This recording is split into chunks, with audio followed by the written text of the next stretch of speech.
vidéo. Bonjour Véronique Trub, je suis très heureux de vous interviewer. Vous, ancienne journaliste, comment êtes-vous arrivée formatrice pour des élus locaux?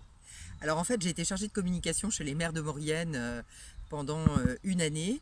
Et donc j'ai travaillé avec 23 maires en Maurienne, j'étais chargée de la communication et je m'occupais de journaux en fait à destination des élus et à destination de la population.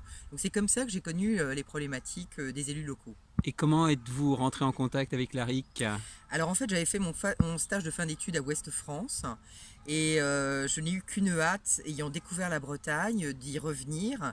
Et la première chose que j'ai fait, c'est d'aller toquer à la porte de la RIC et de rencontrer Jacques Martin, le directeur de l'époque, et de lui proposer mes services pour former des élus, parce qu'à l'époque, on ne parlait pas vraiment de formation pour les élus, on parlait de session d'information. Et voilà, c'était vraiment le début. Et moi, j'avais bien senti en fait chez les élus un vrai besoin de professionnalisation, de connaissance du territoire, de connaissance du développement économique, etc. Et quelle thématique avez-vous développée auprès des élus? Auprès des élus, eh bien, je les forme principalement à la prise de parole en public, qui est ma spécialité. Maintenant, j'ai formé à peu près 4000 personnes à la prise de parole en public, donc pas que des élus, mais beaucoup d'élus. Je les forme aussi à l'animation de réunions, je les forme à l'écriture journalistique pour leurs journaux locaux, parce que souvent les élus ont tendance à faire des journaux très centrés sur le conseil municipal, qui sont un peu des organes de propagande, alors que ça n'intéresse pas la population et ça n'intéresse pas leurs concitoyens, qui veulent juste savoir pourquoi c'est bien d'habiter dans les communes dans lesquelles ils habitent, quels sont les projets, qu'est-ce qui se fait et qu'est-ce qui va au contraire servir leur quotidien. Les élus sont un public intéressant?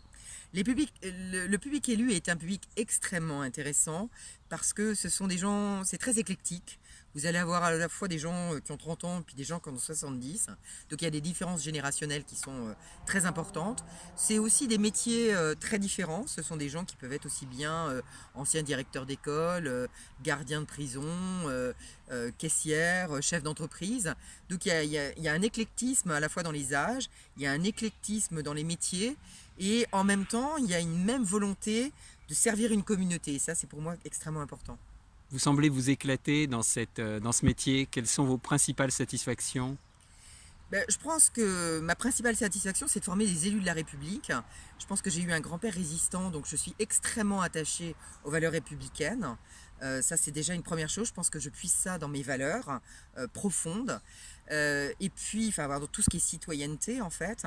Et puis, je suis très heureuse quand je croise des élus, parce que j'en croise souvent à Rennes, des élus notamment de Rennes Métropole, même si je forme des élus sur tout le territoire breton, de voir qu'ils ont mis en pratique des choses, qu'ils ont animé une réunion publique, une réunion à mi-mandat, qu'ils ont réussi tel discours, qui se souviennent des années plus tard des choses que j'ai pu enseigner. Ça, c'est vraiment une source de satisfaction. Pour terminer, Véronique, une anecdote à nous raconter, avec des élus locaux. Une anecdote à vous raconter. Je pense que l'anecdote, c'est vraiment quelque chose qui s'était passé à Andelle un jour, où j'étais partie animer un vendredi soir alors qu'il neigeait. Et j'avais dit au maire d'Andelle et à un élu, comment dire, qui était aussi élu de la RIC, que moi je n'avais absolument pas peur de la neige, parce que j'avais vécu en Savoie. Et en fait, le soir même, je n'ai pas pu me rendre à mon hôtel en voiture, donc c'est cet élu qui m'y a emmené. Et le lendemain matin, il y avait 30 cm de neige, donc la formation a été annulée. Et je dois dire qu'à chaque fois que j'interviens dans la communauté de communes de Lamballe, on me reparle de cette histoire qui a vraiment marqué les esprits. Je vous remercie Véronique. Bonne Merci à vous. continuation. Merci.